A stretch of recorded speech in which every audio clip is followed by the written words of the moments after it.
Okay, everybody, I'm super stoked. Look who we have here, Eivor. Hey, welcome. Oh my God, this is awesome. And first, let me try and see if I can do this. Stuttlicht ahitate. Whoa, you speak Faroese. That was perfect. See that, y'all? You don't have to be nice. How did he really do? I'm not even trying to be nice. Yeah, That was really good. that's awesome. I love it. I was really hoping that I could at least try and speak a little bit, but On the way here, we heard this 35 times. Okay. Which way? So I hope it was okay. Okay, but thank you for taking the time and being here with us. I'm Thank you. really excited for it. How has the American crowd been treating you? You've had New York shows, you've had Washington, D.C. shows. How's it been going?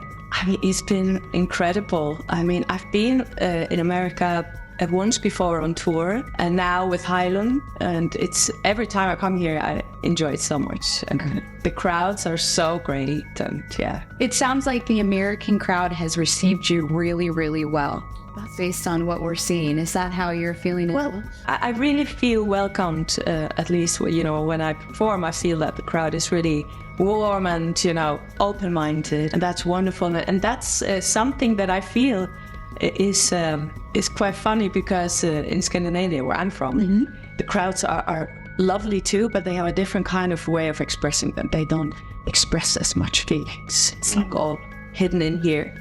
And here in America, people are a little bit more outroverted, it feels like, at the show. So that's lovely. You enjoy that, I enjoy that, yeah. Because you can feed off of that. Yeah, and then you're like, whoa, okay, you like it. Huh? Right. And so now on the Heilung tour, this is awesome. How did this come about? Especially at this iconic venue, Red Rocks, right? How excited are you to be playing alongside Heilung and at a venue like this?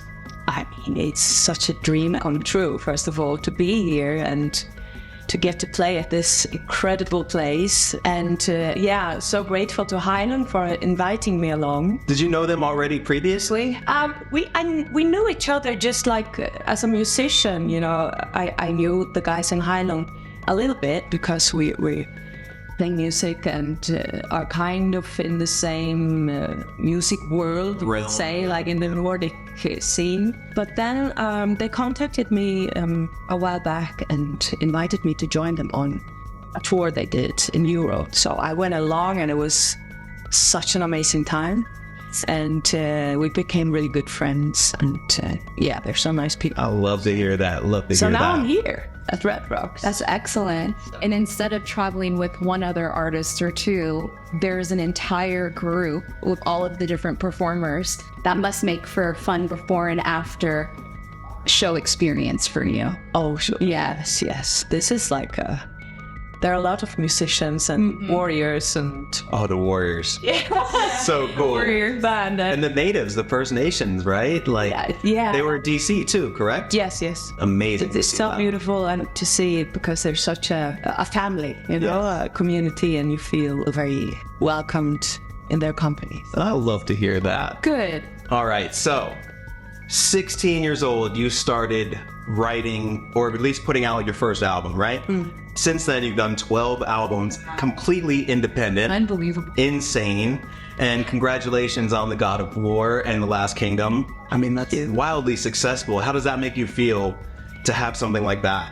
I mean, it's amazing. I mean, I never dreamed of working on film scores and video games when I was 16. I was I just knew that I wanted to do music. That was my obsession. And I couldn't think of anything else, so that's what I had to do.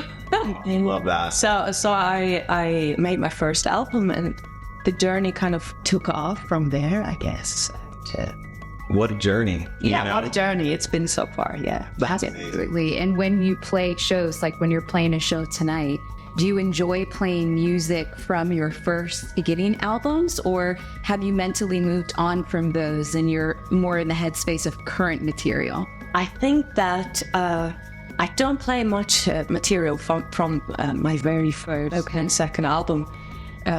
Somehow it's just such a long time ago, and I've made so much music since then, and I like to do what I feel is happening within me now, kind of. But I do play some of my older songs which I have kind of brought into my world where it is now today, you know. So many of my older songs, I think, change their shapes as I go along, as I change, you know, as an artist. And it's really important for me to keep that part, the creative part, the songs alive. It's the living mechanisms that should be allowed to unfold and change, and that way they stay alive. Yeah, absolutely. Now, I wanted to shift a little bit into the recording process, since I'm also an audio engineer, and I'm just fascinated with how people record their album. And I was just wondering, since your albums have been recorded in many different places, Faroe Islands, Iceland, Paris, your own little mobile studio all over the place. You guys have done your own work. We try, but you know, there's a lot of things that can go wrong or obstacles. What kind of things have you run into recording in so many different places? How has that affected your recording process? Very exciting and interesting question, actually. My first album, that was recorded on tape. That was old school, all the way. And actually, also my second one.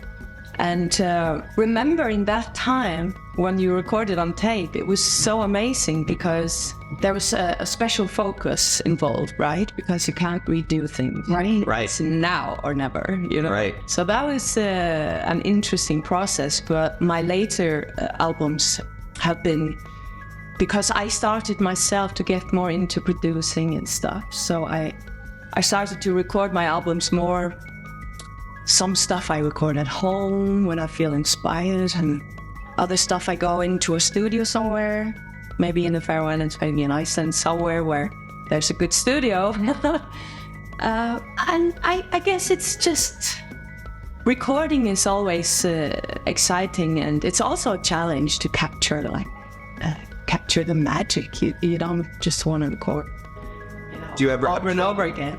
Do you have trouble if you're in one place and things just don't feel right and you're not really getting what you want, but then you go to another place and everything just falls into place? Oh, totally. Yeah. Totally. I mean, some things, I think I've gotten a different mindset now on recordings. I think for me, it's almost more important to capture and the vibe rather than it's all being super perfect, you know?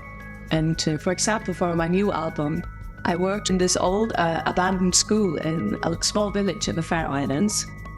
And it's not a recording space, but I worked there with the album writing, and I recorded some vocals there, which I just thought of as demos, but later on I then was gonna re-record them in a real great mic in a fantastic studio, and I simply couldn't capture the same thing. So I think that's a fun thing with recordings. Absolutely. Because it's about capturing a mindset and a vibe and feeling also, right? Yeah, and then working with other producers and stuff like that, even they can take your first tracks and make them something that another studio could have done anyways, you know, working with the right person. So you at least had that, you know? Yeah, exactly.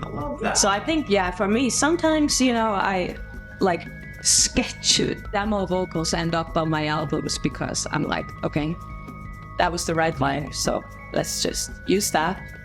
Other times I nerd it much more. Yeah, understood.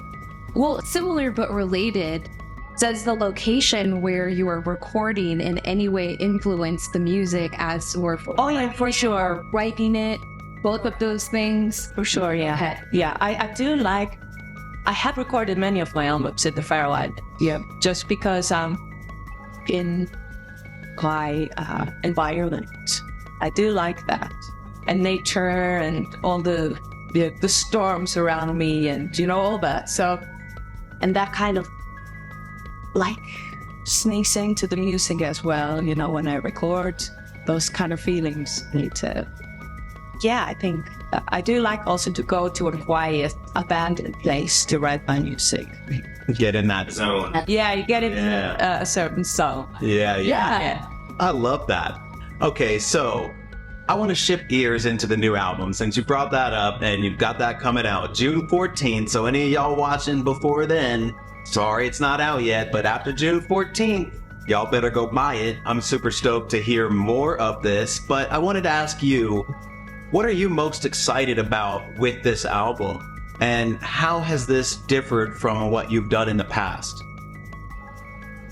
This album, I mean, I guess you always say that every time you make an album, but for me, I think this is the best album I've ever done. That's exciting. And that's great. There's something about where I'm at right now, I think, creatively as a musician, because I've been through a lot of journeys creatively with my music, and past few years, I've been working much more focused on the Nordic part of myself, musically. I guess that The Last Kingdom and God of War, all these collaborations with video games and movies and TV series has kind of also, the cinematic part of it has inspired me a lot in my own music. So this album will be quite cinematic and dark, Nordic, beat-driven, and that's what I'm all about these days. So I'm just excited to play these tracks live. Yes. In front of the audience. And speaking of that, with the atmospheric and cinematic, Ein Klota, is that how you say it? Ein Klota, yeah. Ein Klota, the opening song. It's so atmospheric and beautiful, and I was zoning out to it, just chilling. And all of a sudden, these high operatic, real high, and I was just like, I'm getting goosebumps already, like thinking about it. And I absolutely loved it. I imagined when I wrote that one that I was drifting out in space, watching the planets alone, like our beautiful Gaia, our beautiful Earth. Like the last song on the album. Yeah, exactly. They are kind of twins. Those starts with it and ends with it. Do you feel that you reached your creative freedoms on this album more so than maybe in the past? Yes, sure. Yeah, 100%. And I mean, I love to collaborate with people, and I've done that a lot on my previous albums. But for this album, I've just worked with my closest circle and very much just in my own studio at home. Did what you wanted to do, right? I just had a really strong vision of what kind of album I wanted to do. It actually brings me to the next question. Yeah. Season of Mist, really well-known metal label. Yeah. Brutal. And so with the incorporation of your new album, there's a level of, I don't want to say poppiness, but it almost like electronic, different perhaps than what Season of Mist is used to. Yes. Did that factor at all into what you were doing, or did you present it to them like, this is what we've got and here's where we are? And were you nervous about it? Were you nervous about that? Yeah. Well, actually, a Season of Mist came into picture quite some time after I had written all the music. Oh, so they were happy to just inherit this masterpiece that you had already created. Did you have to socialize? I mean, I met with them a few times on tour, and I met them through Heilung. We went friends in Heilung, and I really liked them and their mindset and their openness to music. And we started talking about working together. And I told them, that I'm not a metal artist, right? But I think that for them, music is music, and for me that's the same. I've always been very I don't like to put too many names on my music, genre-wise, right? Because it's something from every genre almost. But and I think it's just a really fun and exciting collaboration, full of contrasts. Speaking of contrast, I was again listening to some of the new stuff, and the song Yes. The brutal, guttural vocals that were coming out I didn't know what to expect from that. And all of a sudden, it hit, and I made that metal face that I was like, whoa, what is this? It was great. Can you tell me what that song's about? That's a song about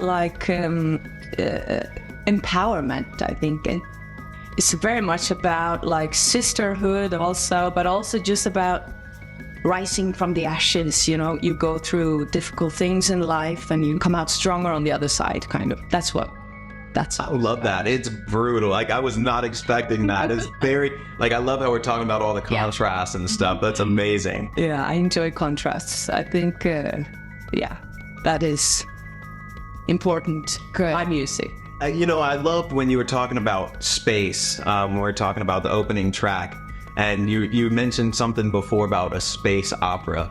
Yeah. And it was great, because when I read that, it made me, do you know the movie Fifth Element? Oh my God. I know what you got. I know where you go. Okay. Yeah, I know. You know? Are we going to get any of that tonight? That scene changed my life. Really? When I saw that first time, I was like, my jaw dropped to the floor. Right? It's Those runs.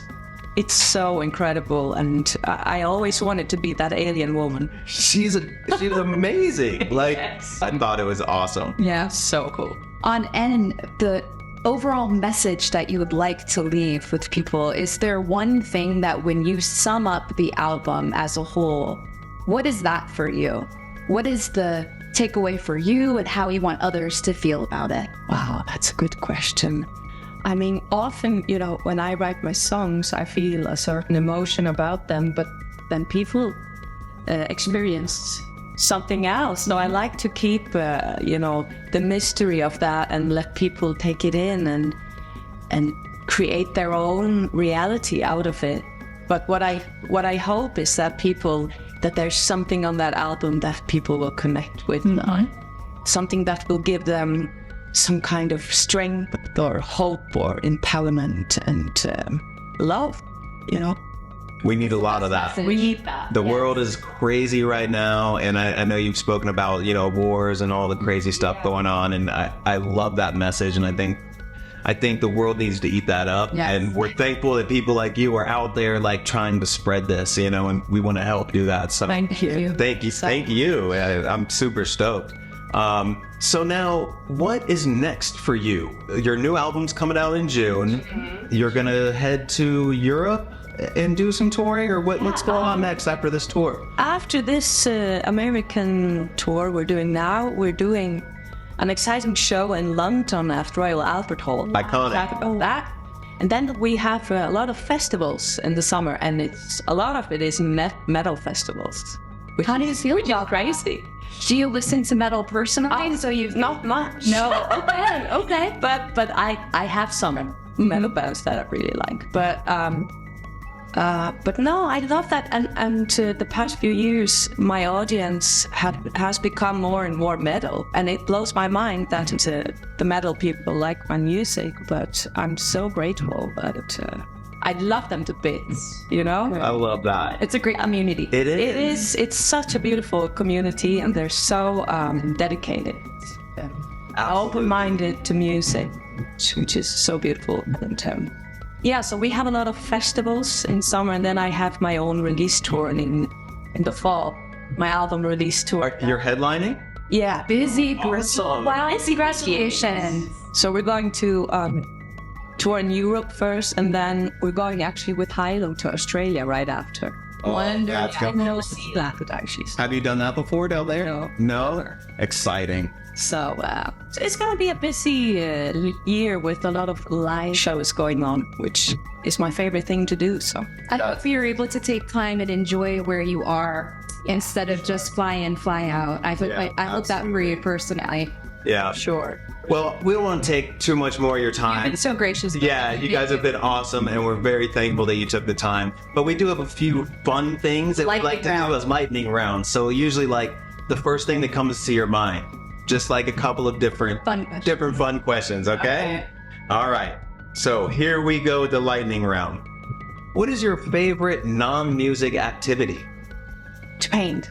That's awesome. Wow. What do you paint? Like landscapes, oysters? I kind of paint the ocean a lot. I like paint crazy waves and foggy things to fog it. Oh, I love that. I love it. Yes. I love that. Okay. Are you a morning person, like an early bird? Definitely a night owl. Night owl. Okay. All right. Best thing that you've eaten on tour? Best thing I've eaten on tour. Well, I love food, And I'm someone who lives very much in the moment, so I can only remember like what I ate 2 days ago, and that was a good great burrata. The great burrata. Okay. And scallops, and that was in LA, and that was. Okay. But then on the other side, what about the weirdest or most unusual thing that you can't forget because it was so unusual? I mean, that must be something I ate in Iceland. How about the fish? Their fermented shark. Oh, the fermented shark. That one is tough. intense. Yeah. Yes. I couldn't try that. I couldn't try it. Okay, and now another one that has to do with food. We took this off, but Foodies too clear. we love food. So since you said you love food, I'm going to ask it. Yeah, Pineapple on pizza, yes or no? it's a no for me. No? Do you like it? I wouldn't ever order it, but if it was there, I wouldn't be like, no, I would eat it. I've had it and I don't mind it, but I would never order it. No. A non-food question. Talking or texting? I mean, I had this bad habit of texting, actually, where I afterwards think, I should just have called. Most people say texting. Yeah, Really? most people say texting. You know, I like to write a good email, you know. Oh, okay. Because I kind of watch it afterwards and kind of can prepare it properly. Okay. But, yeah. So text-based, either email or text. I think I am more text-based. Okay, right on. If you could have dinner with any famous person, dead or alive, who would it be? Leonard Cohen. Leonard Cohen. Yes. That's That was very fast. Lightning round right there. Right? I really love to have dinner with him and have a good chat. Where's your favorite place that you've ever visited in the world? I think I have to say a place called Mývatnsveit in Iceland. What is it again? It's called the Diva. It's way in the north. Okay. And it's so beautiful. And I lived in Iceland for 5 years. And yeah, I don't know. It's just one of my favorite places. It's my favorite place I've ever been to. So, big time, easily. Okay, last question. Really? And I don't know if you know the American movies or not, but I think you've been around. I think you know some of this stuff, especially getting into like witches and stuff. Hocus Pocus or The Craft? The movies. Here I am blank because I didn't see either. I had this whole conversation. I said, well, How do you know she's seen these movies? I said, I think she did. I think she did. so thank you. I was surprised. Okay, so now I know what to watch. Okay, Next. so now The just Craft. I had a The long Craft. flight home. The Craft. The Craft. Okay, Her that's the answer one. was The Craft. If you guys didn't hear, she said The Craft. The Craft. Yeah, it's definitely. Okay. All right, everybody. Well, this has been absolutely amazing. She is wonderful, and I cannot wait to check out the show coming up soon. Thank you so much for your time. Very much Thank appreciate you. it. Lovely. It's so wonderful. And Thank if you guys liked it, make sure you guys hit that thumbs up, hit that subscribe button, and we will see y'all soon, my friends. Peace.